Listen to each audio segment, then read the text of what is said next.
பெண்களுக்கு இஸ்லாம் எந்த அளவு முக்கியத்துவம் கொடுத்துருக்குன்னு பாருங்கள். நம்பிக்கை கொண்டோரே, பெண்களை வலுக்கட்டாயமாக அடைவது உங்களுக்கு அனுமதி இல்லை. அவர்களுக்கு நீங்கள் வழங்கியதில் எதையும் பிடுங்கிக் கொள்வதற்காக அவர்களை துன்புறுத்தாதீர்கள். அவர்கள் வெளிப்படையான வெட்கக்கேடானதை செய்தால் தவிர அவர்களுடன் நல்ல முறையில் குடும்பம் நடத்துங்கள்.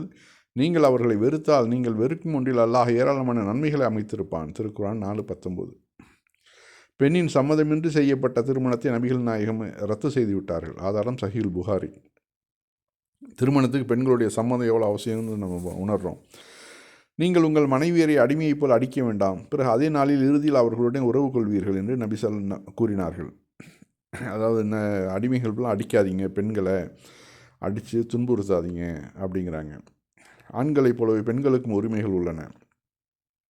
பெண்களுக்கு கடமைகள் இருப்பது போல அவர்களுக்கு உரிமைகளும் சிறந்த முறையில் உள்ளன. அவர்களை விட ஆண்களுக்கு ஒரு உயர்வு உண்டு. அல்லாஹ் மிகைத்தவன், ஞானமிக்கவன். திருக்குர்ஆன் 2:228. அவர்கள் உங்களுக்கு ஆடை, நீங்கள் அவர்களுக்கு ஆடை. திருக்குர்ஆன் சொல்லுது. மனிதர்களை உங்களை ஒரே ஒருவரிலிருந்து படைத்த உங்கள் இறைவனை அஞ்சுங்கள். அவரிலிருந்து அவரது துணையை படைத்தான். அவ்விருவரிலிருந்து ஏராளமான ஆண்களையும் பெண்களையும் பல்கி பெருகச் செய்தான். எவனை முன்னிறுத்தி ஒருவரிடம் மற்றவர்கள் கோரிக்கை வைப்பீர்களோ அந்த அல்லாஹை அஞ்சுங்கள். உறவினர்கள் விஷயத்திலும் அஞ்சுங்கள். அல்லாஹ் உங்களை கண்காணிப்பானாக இருக்கிறான். திருக்குர்ஆன் 4:1. இது சம்பந்தமாக ஈரான் தலைவர் அயத்துல்லா கொமேனி அவர்கள் சொன்னதை பாருங்க. அவள் வீட்டின் வேலைக்காரி அல்ல.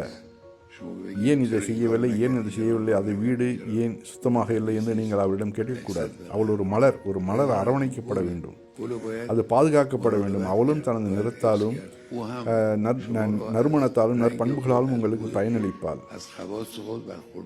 எனவே பெண்களை பற்றிய இஸ்லாத்தின் பார்வையும் சிந்தனையும் இதுவே அப்படிங்கிறாரு கொமேனி அவர்கள். மிகச்சிறந்த தலைவராக நான் உண்மையிலேயே ரொம்பவும் மதிப்புக்குரிய ஒரு தலைவர் இன்னைக்கு உலகத்தில் இருக்கிறார்கள்னா அதில் இவரும் ஒருத்தர்.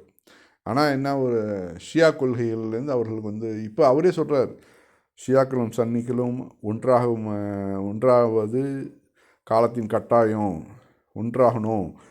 அதாவது நபிகள் நாயகத்துக்கு பிறகு தான் இதெல்லாம் உருவானது. நமக்குள்ளே ஒரு மிஸ் அண்டர்ஸ்டாண்டிங் இருக்குது, அதை நம்ம கலையணும், நாம் எல்லாம் ஒன்றாகணும் அப்படின்னு அவர் சொல்கிறாரு. இவரை பயன்படுத்தி உலகத்தில் ஷியாக்களையும் சன்னிகளையும் ஒன்றாக்கிறதுக்கு இஸ்லாமிய சமூகம் முயற்சிக்கணும். அதன் மூலம் மிகப்பெரிய ஒரு மறுமலர்ச்சியை நம்ம இந்த உலகம் காணும். ஏன்னா ஷியாக்களும் சன்னிகளும் அடிச்சுக்கிட்டு இருக்கிறதுனால தான் இந்த நிலைமை இப்போ பாலஸ்தீன்லேருந்து ஈராக்லேருந்து எல்லா இடங்கள்லையும் இருக்கிற பிரச்சனைகளே இந்த ஷியா சன்னி பிரச்சனையினால் அதை வச்சு அமெரிக்காவும் இஸ்ரேலும் காய் நகர்த்துறாங்க. அது இல்லாமல் ஆக்கணும் நம்ம, இன்ஷா அல்லாஹ்.